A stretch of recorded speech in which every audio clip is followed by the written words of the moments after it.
चक्र का बाप। इससे पहले ना किसी ने सुनी, ना किसी ने देखी इतनी सटीक भविष्यवाणी। चाल चक्र। नमस्कार, बहुत बहुत स्वागत है आपका चाल चक्र में। मैं हूं आपके साथ आपका अपना शिरोमणि सचिन। मंगलवार का दिन है और सुंदरकांड की महिमा और उसका महत्व क्या है ये हम आपको बताने आए हैं। सुंदरकांड का जब पाठ किया जाता है तो कौन कौन सी सावधानियां आपको बरतनी चाहिए, या फिर सुंदरकांड के बारे में और बहुत सारी विस्तृत आपको जानकारी दी जाएगी। लेकिन सुंदरकांड की महिमा और उसका महत्व हमारी जिंदगी के अंदर हमें जानना इसलिए जरूरी है क्योंकि ये जो पाठ है ये हमारी जिंदगी के अंदर शुभता को बढ़ाता है, इसके साथ साथ हमारे बच्चों के अंदर संस्कार डालता है। और आपको बता दूं कि सुंदरकांड का जो पाठ है इसको करने से आपके परिवार की या व्यापार की कहीं ना कहीं नकारात्मकता हमेशा के लिए नष्ट हो जाती है। सुंदरकांड की महिमा और महत्व क्या है ये बताने का प्रयास करेंगे और सुंदरकांड के बारे में आपको खूब सारी जानकारी देने का भी प्रयास करेंगे। लेकिन सबसे पहले जानते हैं क्या है खास चाल चक्र में। चाल चक्र में आपको बताएंगे सुंदरकांड का जो ये पाठ है इसकी महिमा और इसका महत्व क्या है। सुंदरकांड के पाठ की क्या संपूर्ण विधि है, इसको किस तरीके से करना चाहिए, क्या नियम बरतने चाहिए ये बताएंगे। और सुंदरकांड के पाठ में आपको कौन कौन सी सावधानियां बरतनी है यह भी बताने का हर संभव प्रयास किया जाएगा। इसके अलावा होगी राशियों की सटीक भविष्यवाणी और जानेंगे आज के शुभ पहर में क्या है खास। इसके साथ साथ चर्चा उन लोगों की होगी जिनका आज जन्मदिन है और हर दिन की भांति आज निरोगी भव भी बेहद है खास, क्योंकि निरोगी भव जो होता है वो आपके स्वास्थ्य की चिंता को लेकर होता है कि हमारे जो व्यूअर हैं, हमारे जो दर्शक हैं, जो लोग चाल चक्र से जुड़े हुए हैं वो हर तरीके से स्वस्थ रहें, प्रसन्न रहें, ऐसी हम कामना करते हैं और ईश्वर से प्रार्थना भी करते हैं। अब सबसे पहले जान लेते हैं आज का पंचांग। आज चैत्र मास की कृष्ण पक्ष की षष्ठी तिथि है, नक्षत्र ज्येष्ठा, चंद्रमा वृश्चिक राशि में संचरण करेंगे। इसके साथ साथ राहु काल का जो समय रहेगा वो होगा दोपहर 3 बजे से लगभग 4:30 बजे तक। यह बहुत अच्छा समय नहीं माना जाता, इस समय कोई शुभ कार्य ना करें तो बेहतर होगा। दिशा शूल होगी उत्तर दिशा, यानी आज के दिन आप उत्तर दिशा की तरफ यात्रा ना करें। यदि मजबूरीवश करनी पड़े तो आप हनुमान जी का ध्यान करके और थोड़ा सा गुड़ हनुमान जी को अर्पण करके अपनी यात्रा को शुभदायक और मंगलकारी बना सकते हैं। अब अपने विषय पर आते हैं और आपको बताने का प्रयास करते हैं, क्योंकि सुंदरकांड की जो महिमा है उसके बारे में हमारे पास शब्द ही नहीं है। लेकिन एक छोटा सा प्रयास कि क्या इसकी महिमा है, क्या इसका महत्व है, बताने का आपको प्रयास करते हैं। सुंदरकांड जो है श्री रामचरितमानस का 5वां सोपान है, यानी कि 5वां जो कांड है वो है सुंदरकांड।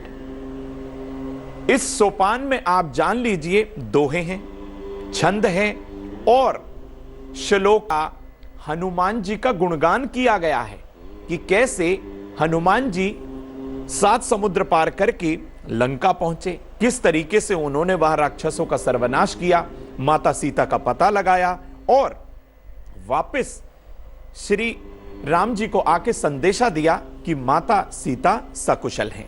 ये हर छोटी छोटी जानकारी इसके अंदर दी गई है। किस तरीके से हनुमान जी गए, कौन कौन से उन्होंने वहां पर जो है विधान किया, कौन कौन सी लीलाएं करी, सारी लीलाओं का जो गुणगान किया गया है वो सुंदरकांड में किया गया है। सुंदरकांड में हनुमान जी के दिव्य और संकट मोचक चरित्र का दर्शन भी होता है कि कैसे हनुमान जी की जो अपार शक्ति है, अद्भुत शक्ति है, विलक्षण शक्ति है, वो उसका प्रयोग करके अपने संकट मोचक चरित्र को चरितार्थ करते हैं, कैसे वो संकटों का नाश कर देते हैं, ये बताने का प्रयास किया गया है। अब आपको एक चीज और बता दें, हनुमान ते ही परसा कर पुन कीन प्रणाम, राम काजू कीने बिनु मोहि कहा विश्राम। ये जो सुंदर कांड का जो प्रथम दोहा है ना, इस दोहे से हमें यह सीख लेनी चाहिए कि परिश्रम ही सफलता की कुंजी है। परिश्रम का ही जो है यहां पर प्रधानता है, और परिश्रम के बिना कोई भी कार्य जो है वो सफल नहीं हो सकता। तो परिश्रम तो हमें हर कार्य में करना पड़ेगा। हनुमान जी का सुंदरकांड भी हमें यही सीख देता है कि हम मन में यदि निश्चय कर लें तो कोई भी कार्य कर सकते हैं, किसी भी मुश्किल का सामना कर सकते हैं, चाहे जितना मर्जी बड़ा संकट हो। श्री राम जी का ध्यान करें, हनुमान जी के सुंदरकांड का पाठ करें, आपका संकट खत्म। लेकिन पूरे पाठ में आपको श्रद्धा और विश्वास बनाए रखना है। सुंदरकांड में हनुमान जी ने अपनी भक्ति और बल से मां सीता की खोज की थी। यानी उन्होंने मां सीता का पता लगाया कि मां सीता अशोक के वृक्ष के नीचे बैठी हुई है, और उनको जाकर श्री राम जी का संदेशा दिया। वहां से उनके द्वारा दी गई चूड़ामणि लाकर श्री राम जी को दिखाई। तो इसलिए सुंदरकांड का पाठ करके हनुमान जी को बहुत आसानी से प्रसन्न किया जा सकता है, और हर तरीके से अपने परिवार की नकारात्मकता को आप नष्ट भी कर सकते हैं। लेकिन एक चीज आपको और बता देता हूं, ये जो सुंदरकांड का जो पाठ है ना, मनोवैज्ञानिक तौर पर भी ये व्यक्ति के आत्मविश्वास को बढ़ाता है, आपकी इच्छा शक्ति को बढ़ाता है, और आपके अंदर अथाह बल का एक संचार होने लगता है।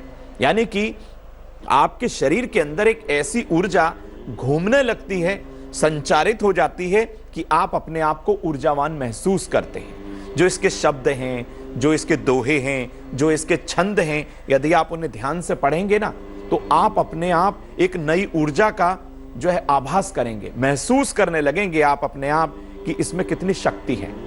तो मनोवैज्ञानिक तौर पर भी व्यक्ति का आत्मविश्वास, इच्छा शक्ति सुंदरकांड के पाठ से जरूर बढ़ जाती है, और हमारी इच्छा शक्ति दिन प्रतिदिन बढ़ने लगती है। किसी भी शुभ कार्य पर सुंदरकांड का पाठ करने से उस कार्य में विघ्न नहीं आता है।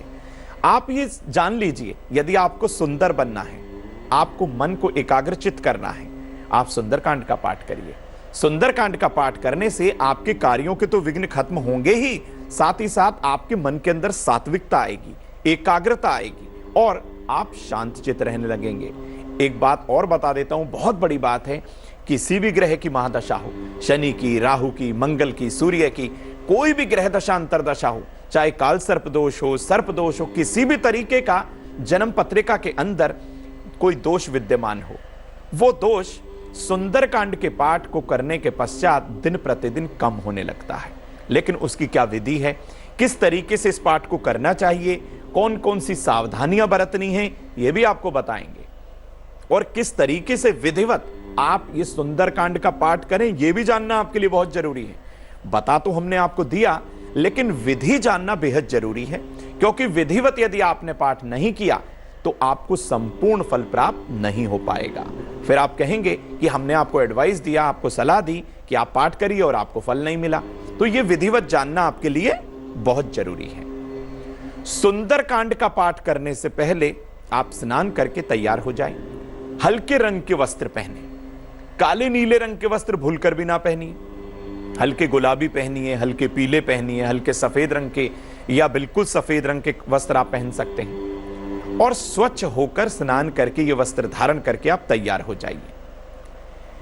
प्रभु श्री राम जी की फोटो या चित्र या विग्रह, हनुमान जी की फोटो, चित्र या विग्रह अपने घर की पूर्व दिशा में एक लाल 1.25 मीटर वस्त्र बिछाकर उन्हें आहिस्ता से आप स्थापित करें, और उनके सामने तांबे के लोटे में जल भरकर रखें। उन्हें लाल गुलाब के फूल की माला यदि अर्पण आपके पास अवेलेबल है तो पहनाइए, नहीं तो पीले गेंदे के जो पुष्प होते हैं उनकी माला पहना दीजिए। उनको नैवेद्य के रूप में आप गुड़, चना और लड्डू भी वहां पर रखिए। यानी जो आप प्रसाद उनको भोग लगाएंगे, नैवेद्य के रूप में अर्पण करेंगे, उन्हें गुड़, लड्डू और चने ये अर्पण करें। जल का पात्र रखना बेहद जरूरी है। वो क्यों जरूरी है वो भी आपको बताएंगे। अब सर्वप्रथम ये सब कार्य कर लीजिए, स्वयं भी आप एक लाल आसन पर बैठ जाइए। सर्वप्रथम भगवान मंगल मूर्ति का ध्यान करें, ओम गजाननम भूतगणादि सेवितम कपित जंबू फलम चारु भक्षणम उमासुतम शोक विनाशकारकम नमामि विघ्नेश्वर पाद पंकजम। भगवान मंगल मूर्ति का ध्यान करके फिर अपने गुरु का ध्यान करें। ओम गुरुर् ब्रह्मा गुरुर्विष्णु गुरुर्देवो महेश्वरा गुरुर साक्षात परब्रह्म तस्मै श्री गुरुवे नमः। और फिर श्री राम जी की वंदना करें। उसके बाद श्री सुंदरकांड का आपको पाठ करना है। पाठ पूरा होने के बाद श्री राम जी की सर्वप्रथम आपको आरती करनी है। उसके बाद विधिवत हनुमान जी की आरती करनी है। सुंदरकांड का पाठ करने से पहले आपको श्री हनुमान जी और रामचंद्र जी का आवाहन भी करना है, ताकि वो आपके सर्व कार्य सिद्ध कर पाए। जब सुंदरकांड का पाठ समाप्त हो जाए तो भगवान को जो नैवेद्य के रूप में उनको देने के लिए प्रसाद आपने रखा था उसका भोग लगाइए। आरती करके उनकी विदाई भी जरूर करें, क्योंकि जो प्रभु को आपने बुलाया है उनको यथास्थान आप भेजने का भी सोचिए। फिर सुंदरकांड की पुस्तक को लाल कपड़े में श्रद्धा पूर्वक लपेटकर अपने पूजा के स्थान पे रख दीजिए। यदि आपने ऐसा किया तो आपको लाभ होगा। सारे परिवार एकजुट होकर इस पाठ को करें, शुभता दिखाई देगी। अब इस सुंदरकांड के पाठ में सावधानियां कौन कौन सी है वो जानना बेहद जरूरी है। पाठ तो आपने कर दिया, लेकिन सावधानी भी जरूर जानिए। हमारे शास्त्रों में हनुमान जी के पूजन के लिए विशेष नियम बताए गए हैं। पूजा के दौरान हमेशा हनुमान जी की 3 परिक्रमा करने से बेहद लाभ होता है। दोपहर के समय हनुमान जी को गुड़ घी गेहूं और आटे से बनी रोटी, जिसे हम रोट बोलते हैं, मीठा चूरमा बोलते हैं, वो अर्पण कर दें। हनुमान जी को शाम के समय जैसे आम हैं, केले हैं, फल इत्यादि आपको भोग के रूप में जरूर अर्पण करने हैं। इसके साथ साथ आपको बता दूं कि शाम के समय फल जरूर अर्पण करिएगा।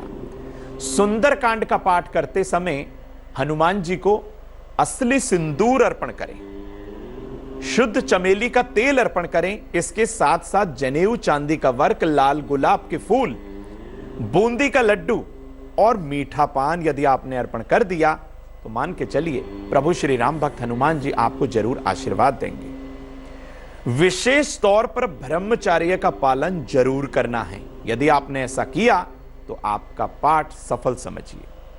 अब आपको एक चीज और बता दूं, इस सुंदरकांड को पाठ को करने से क्या क्या लाभ होते हैं यह भी जान लीजिए।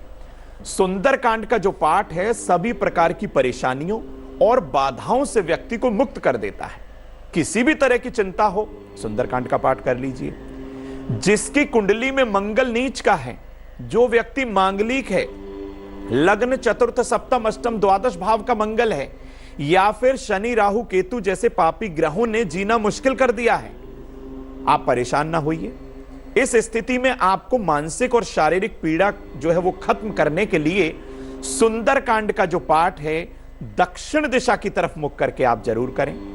यदि आपने ऐसा किया तो समस्त पापी ग्रहों की जो पीड़ा है उससे आप मुक्त हो जाएंगे। जिन बच्चों के पंचम भाव पर अशुभ ग्रहों की दृष्टि है, वो पढ़ने में कमजोर हैं, पापी ग्रह पंचम भाव में विराजमान हो गए हैं, तो सुंदरकांड का पाठ सुबह के समय हनुमान जी के मंदिर में आप करिएगा।